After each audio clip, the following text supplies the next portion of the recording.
Viewers আসসালামু আলাইকুম। গুপ্তবিদ্যা সন্ধান ইউটিউব চ্যানেলে সবাইকে সুস্বাগতম। আশা করি সবাই ভালো আছেন। আমি আল্লাহর রহমতে ভালো আছি। তো ডুমরু দিয়ে মানুষকে মেরে ফেলা, তো যারা বুড়া অমাবস্যাতে ডুমরু সাধনা করেছেন, তো বুড়া অমাবস্যাতে এইভাবে আপনারা ডুমরু সাধনা করবেন। ওম নম কটকট বিকট ঘোর রূপণী নম সহা। এই ডুমরুতে মহাকালী উপস্থিত হোক। 1001 বার মন্ত্র পাঠ করবেন। আসন পেতে শ্মশান ঘাটিতেই সাধনা করতে হবে। তো করার পর যে কোনো মেয়েকে যদি বাড়িতে নিয়ে আসতে চান, তাহলে বাড়িতে আসন পেতে আগরবাতি বোরের খড়িতে ধূপ জ্বালিয়ে এই যে এই ডুমরুটা দিয়ে এরকম করবেন এবং মন্ত্র পাঠ করবেন।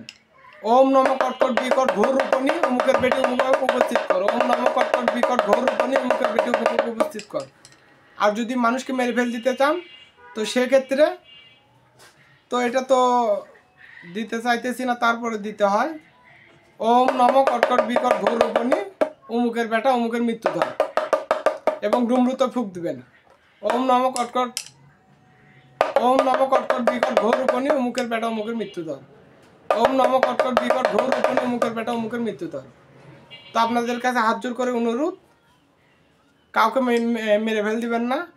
এবং মুসলমান ধর্মে যারা বশীকরণ করে দিবেন, তারা কোরআনের ওপর হাত রেখে বশীকরণ করে দিবেন। আর হিন্দু ধর্মে যারা এবং কবরস্থানের উপর শপথ করে বশীকরণ করে দিবেন। পরে যদি মেয়েকে যদি ছেড়ে দেয় অথবা অন্যায় অত্যাচার করে, তাহলে আর একটা হাত না হয় একটা পা অবশ হয়ে যাবে অথবা প্যারালাইসিস হয়ে যাবে, মানে যে কোনো একটা ক্ষতি আর হবে। আর হিন্দুরা গীতার উপর হাত রেখে শপথ করে নেবেন অথবা মন্দিরে নিয়ে গিয়ে শপথ করে নেবেন, অথবা শ্মশান ঘাটিতে নিয়ে গিয়ে শপথ করে নেবেন। তো সবাই ভালো থাকবেন, সুস্থ থাকবেন। আসসালামু আলাইকুম।